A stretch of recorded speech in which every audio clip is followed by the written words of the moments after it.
Seguimos con nuestras charlas de historia de la arquitectura y en esta ocasión empezaremos con el manierismo. Como habíamos comentado en la charla anterior, van a haber una serie de cambios sociales, políticos, religiosos y científicos que van a poner en crisis los cimientos del Renacimiento. Esto dará como resultado el ingreso al manierismo y al barroco.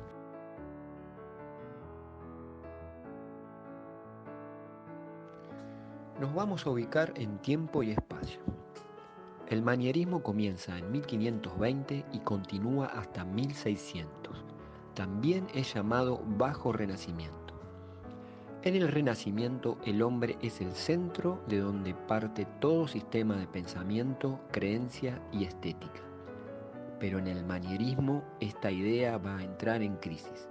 La angustia existencial del hombre se va a ver reflejada en la arquitectura. Los cambios que se van a producir son: la toma de Constantinopla en 1453 produce la declinación entre el comercio de Asia y Europa. El descubrimiento de América en 1492 cambiará las relaciones comerciales. Hay un conflicto de los estados modernos sobre territorios italianos, España y Francia. Como consecuencia se produce el saqueo de Roma en el año 1527. El hombre ya no es el centro del universo. Nicolás Copérnico destruye la teoría geocéntrica y antropocéntrica del universo. Hay una crisis religiosa por la disolución de la unidad del mundo cristiano occidental, por procesos de reformas protestantes encabezadas por Lutero, que da como consecuencia la contrarreforma católica en el Concilio de Trento en el año 1547. En este mapa de Europa se aprecia cómo quedan divididos los países luego de las guerras de religión entre católicos y protestantes. Con el descubrimiento de América hay una crisis económica debido a la afluencia de metales de América. Italia deja de controlar el comercio mundial, la política económica se traslada a España, Francia e Inglaterra.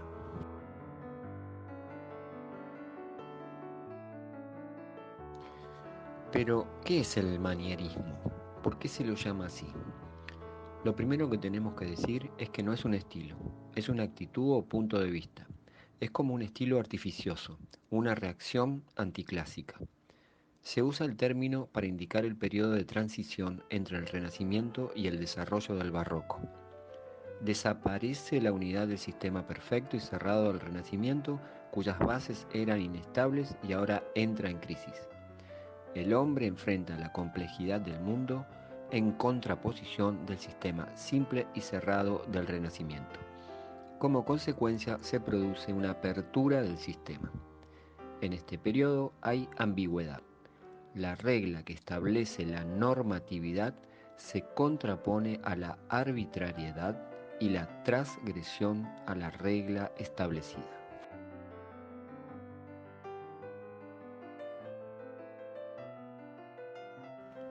Recordemos que en el Renacimiento se afirmaba que la Tierra era el centro del universo y que los planetas, el Sol y las estrellas giraban alrededor, circunscriptos en esferas transparentes. Se creía que este sector del universo estaba regido por una estructura matemática y armónica esencial. Esta geometría divina que gobernaba el cosmos para los hombres del Renacimiento tenía que ser reflejada en el arte renacentista, donde las figuras perfectas como el círculo y el cuadrado eran protagonistas.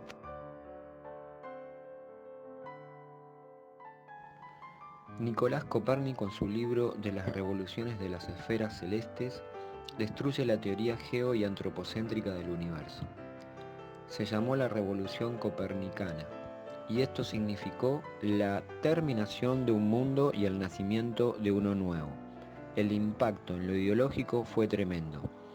Giuliano Argan, en su libro El arte moderno, se pregunta: ¿por qué reflejar en la forma artística la forma del universo, si ésta es desconocida y es objeto ella misma de indagación? ¿Por qué admirar la divina armonía de lo creado si Dios no está allí, sino en la interioridad de la conciencia, en la tensión del alma que lucha por la propia salvación? De repente la Tierra ya no era el centro del universo y los planetas y el Sol no giraban en círculos perfectos, sino en imperfectas figuras elípticas. Podemos clasificar a los artistas y arquitectos de esa época en dos grupos: los individualistas, donde está Miguel Ángel, Giulio Romano y Baltasar Peruzzi, y los tratadistas como Andrea Palladio, Vignola y Sebastián Serlio. Miguel Ángel rompe con las reglas establecidas en el Renacimiento, cambia las proporciones, la composición y las reglas de un modo completamente distinto. Por eso lo vamos a clasificar como individualista. Andrea Palladio va a refundar nuevas normas sobre normas ya transgredidas.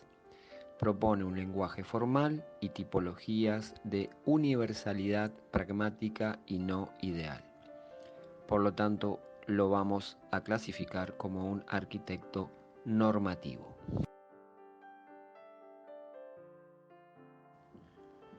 Michelangelo Buonarroti, conocido en español como Miguel Ángel, nace en Caprese en el año 1475 y muere en Roma en 1564. Fue arquitecto, escultor y pintor. Desarrolló su labor artística en Florencia y Roma, donde estaban sus mecenas, los Medici y los Papa. Vamos a comenzar por la escultura. Sin lugar a dudas, su escultura más famosa es el David. Esta escultura se encuentra en Florencia en la Galería de la Academia. Tiene más de 5 metros de altura. Se puede comparar en escala el tamaño de dicha escultura con respecto a una persona. Se dice que Miguel Ángel, cuando vio el bloque de mármol de Carrara, dijo: «Vi el ángel en el mármol y tallé hasta que lo puse en libertad». Miguel Ángel ya hablaba en sus escritos de la relación íntima que establecía con el mármol desde la cantera y definía su trabajo como simplemente liberar o hacer salir la forma que ya estaba ahí. No hay más estabilidad en las esculturas, característica del Renacimiento. Ahora hay tensión. Es un momento anterior al drama lo que se quiere representar. Fíjense en la postura del David. Está en tensión, no se sabe si está por tirar la piedra o ya la tiró.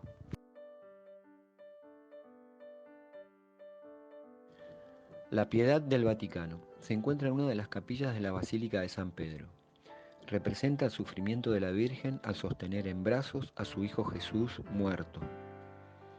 Es una hermosa obra desde el punto de vista técnico. Hay algo muy extraño.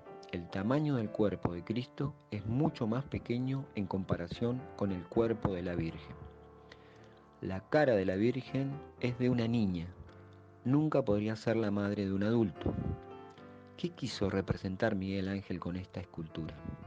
Bueno, por un lado, a la afligida madre ante un hijo muerto, y por otro, como la joven madre del niño Jesús. La única manera de poder representar esta dualidad era distorsionando las proporciones, y Miguel Ángel la consigue con gran maestría. El grupo escultórico forma un triángulo equilátero sobre una base elíptica, que otorga equilibrio y estabilidad a la imagen.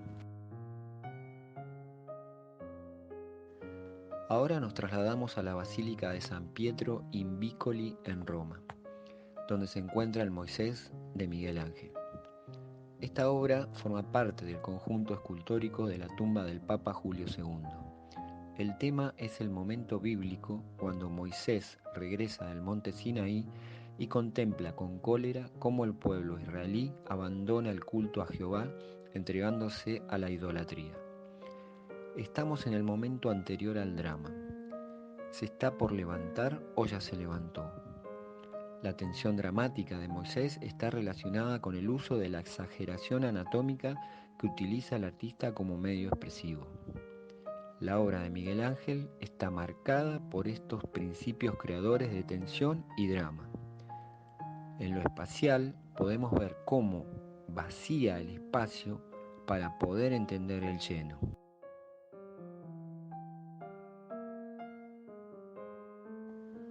La famosa pintura del techo de la Capilla Sixtina en el Vaticano es la expresión máxima de Miguel Ángel como pintor. Este trabajo fue encargado al artista por el Papa Julio II.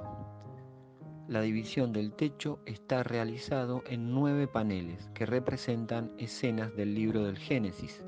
Los 9 paneles cuentan la historia de la creación. El primero cuenta la separación de la luz y las tinieblas. El segundo, la creación del sol, la luna y los planetas. El tercero, el momento en que la luna se separa del mar. El cuarto panel está dedicado a la creación de Adán y es la figura más reconocida de esta obra y difundida mundialmente.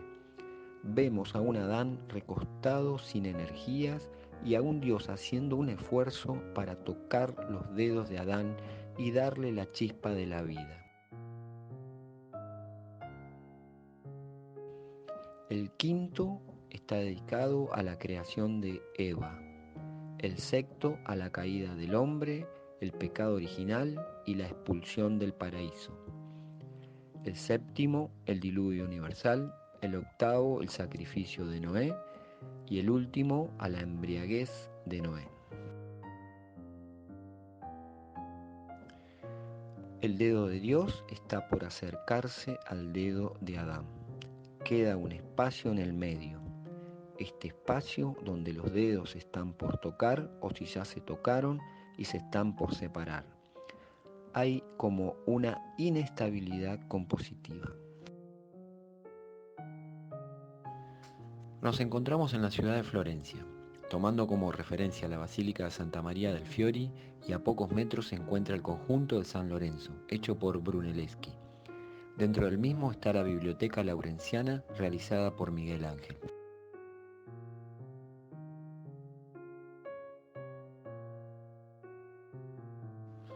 Podemos ver en esta planta del conjunto de San Lorenzo la ubicación de la biblioteca, la cual tiene un vestíbulo por donde se ingresa y un salón exageradamente largo como biblioteca.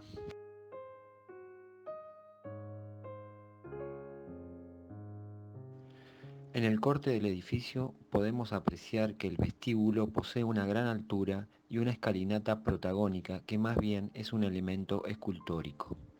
El acceso es tangencial y dentro del vestíbulo hay caos y confusión. Todo está generando tensión. Las columnas están pareadas y embutidas en un nicho. En el salón la perspectiva es exagerada y sobredimensionada.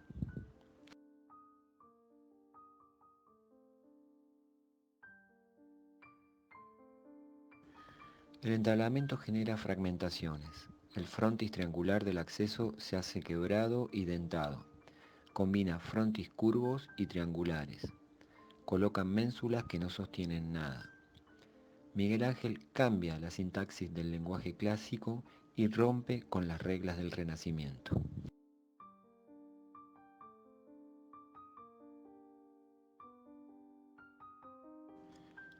Vamos a ver ahora la Plaza del Campidoglio y los edificios que la rodean. Este es uno de los proyectos arquitectónicos y urbanísticos más relevantes de Miguel Ángel. En la ciudad de Roma, tomando la Plaza del Popolo como referencia y dirigiéndonos hacia el sur por la vía del Corso, se llega a la Plaza del Campidoglio.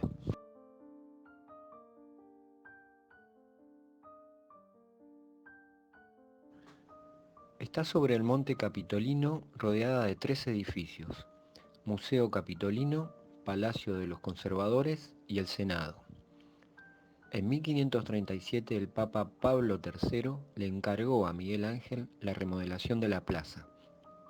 Esto le dio la oportunidad de hacer un proyecto de plaza cívica y devolver el esplendor a la ciudad de Roma. En lo alto de la colina del Capitolio se situaba el centro geográfico y ceremonial de la antigua Roma. Abandonado durante la Edad Media como otros lugares de la capital imperial, el Capitolio era básicamente una zona de pastos de cabras. Era conocida como Monte Caprino, por ese motivo, y apenas sobrevivían los restos del Tabularium romano, que eran ruinas de antiguos edificios del Imperio Romano.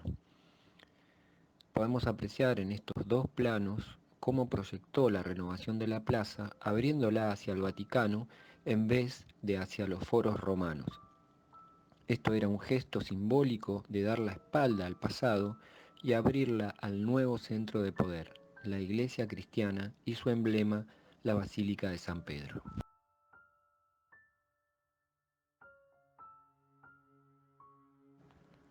Creó un espacio simétrico de forma trapezoidal entre los tres edificios. Añadió el Palacio Nuevo a la plaza para ayudar a regularizar el espacio. Introduzco una escalinata llamada cordonata para ascender hacia la plaza. A medida que uno asciende por la cordonata y al estar los edificios laterales inclinados, se genera una contraperspectiva que trae hacia adelante el edificio del Senado, el cual se encuentra en el fondo del conjunto de las edificaciones. Castor y Polus, dos esculturas fuera de escala, nos están recibiendo de una manera amanerada, en movimiento. Nos invitan a ingresar al espacio y el óvalo en el solado del piso nos induce a irnos de la plaza. Miguel Ángel muy pocas veces hacía dibujos en perspectiva. Pensaba en el observador como un ser en movimiento. No pensaba en visualizar los edificios desde un punto de vista fijo. El clasicismo del Renacimiento buscaba el centro. El manierismo es anticlásico y busca el recorrido.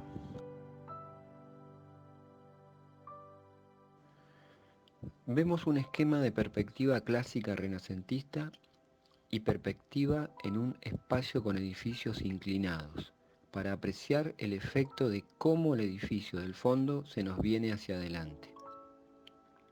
El edificio que está al fondo lo vamos a tener cerca. El manierismo genera una contraperspectiva. En la secuencia de fotografías de arriba hacia abajo podemos apreciar este efecto. El éxito y el valor de la plaza se debe tanto al espacio como a los edificios que la rodean.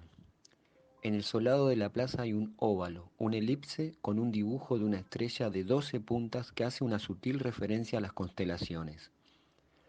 La axialidad y la simetría son los rasgos determinantes en esta propuesta urbanística, y esto se muestra en todo y cada uno de sus detalles, desde la nueva colocación central del campanario del Palacio del Senado hasta el diseño renovado de su fachada y la del Palacio de los Conservadores, y la creación del Palacio Nuevo.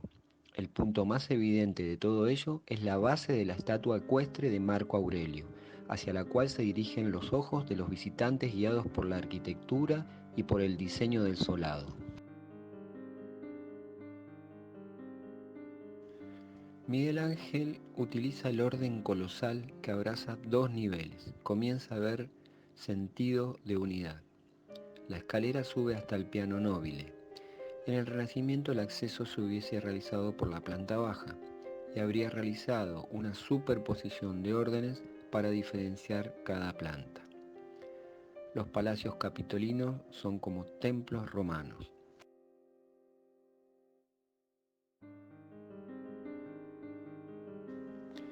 Esta disposición consigue que dos órdenes actúen juntos para controlar un edificio de dos plantas. De este modo, un edificio de varias plantas puede asumir la escala de un gran templo.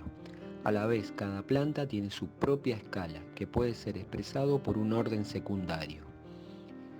En esta fachada podemos apreciar cómo el muro superior del primer piso descansa sobre un entablamento sostenido por columnas jónicas, 2 por cada vano. Esta combinación de órdenes a dos escalas fue una de las innovaciones más valiosas de Miguel Ángel.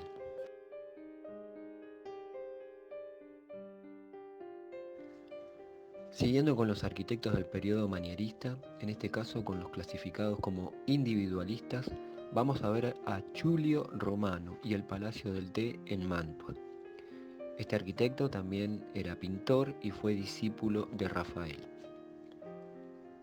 Recordemos que hay una crisis del sistema arquitectónico clásico y en esta obra se va a ver reflejado la arbitrariedad en la sintaxis que utiliza Giulio Romano.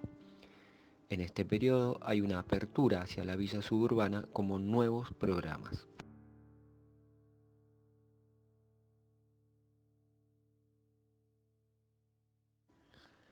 El Palacio del Té es un edificio de planta cuadrada, construido para el marqués de Mantua, que decide construir un palacio de recreo o villa suburbana. Es básicamente una casa cuadrada erigida alrededor de un patio en forma de claustro. Un jardín complementa la casa, rodeado por un exterior en forma de columnata terminada en forma semicircular. Hay un eje longitudinal que compone pero también descompone. Se genera un dualismo. Por un lado contiene pero por otro no. Hay ambigüedad característica del manierismo que ya habíamos comentado. Observemos detalles en la fachada de este Palacio del Té. Vemos que emplea el almohadillado rústico. Tiene un orden dórico y los triglifos ubicados en el entablamento están desprendidos. Están en una situación de inestabilidad. Están rompiendo las reglas clásicas del Renacimiento. La lectura del arco se ve rota por el frontis de arriba. El frontis debería estar por encima del entablamento. En el arco de medio punto los mampuestos tienden a salirse. La distancia entre columnas no sigue ninguna regla. Todo es bastante incómodo y desacertado. Hay espacios interiores muy pesados que sin embargo están abiertos al exterior, lográndolo con pilares gigantes de 4 columnas para conseguir la apertura hacia los jardines.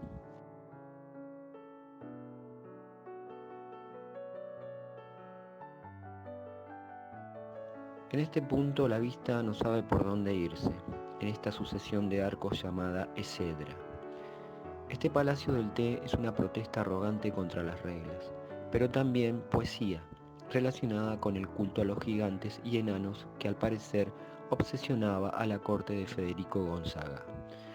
Lo más importante de esta obra tiene que ver con las innovaciones que dejó. El almohadillado ya existía, pero Giulio Romano lo llevó a su máxima expresión. Acá tenemos la puerta urbana en Mantua diseñada por él, que en esencia es un arco de triunfo concebido con la misma tosquedad.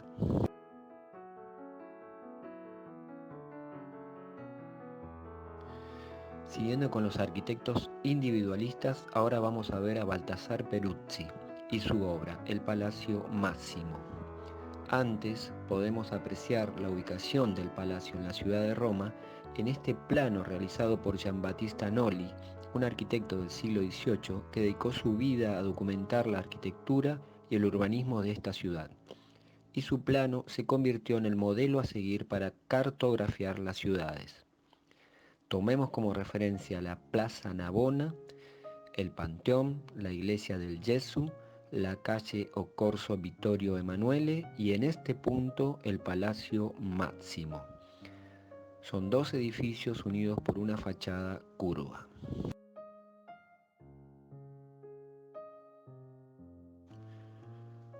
El palacio fue encargado a Baltasar Peruzzi por la familia Máximo. Podemos apreciar que la fachada no sigue las tipologías renacentistas clásicas, es decir, basamento, desarrollo, coronación, remate. Tiene un basamento aporticado, pero luego una fachada unificada con una cornisa de terminación. La planta baja la divide en tercios alternando lleno, vacío y lleno, y coloca un pórtico en el tercio medio, pero con un intercolumnio caprichoso. No es claro, no se entiende qué quiso hacer. Hay transgresión a la regla y arbitrariedad características del manierismo. Llegamos al fin de esta primera parte del manierismo y en una segunda parte vamos a conocer y analizar a los arquitectos tratadistas de este periodo, especialmente a Andrea Palladio. Los invito a realizar un recorrido por las obras de este gran arquitecto que dejó un legado enorme para las futuras generaciones, no solo de Italia, sino de toda Europa y de América.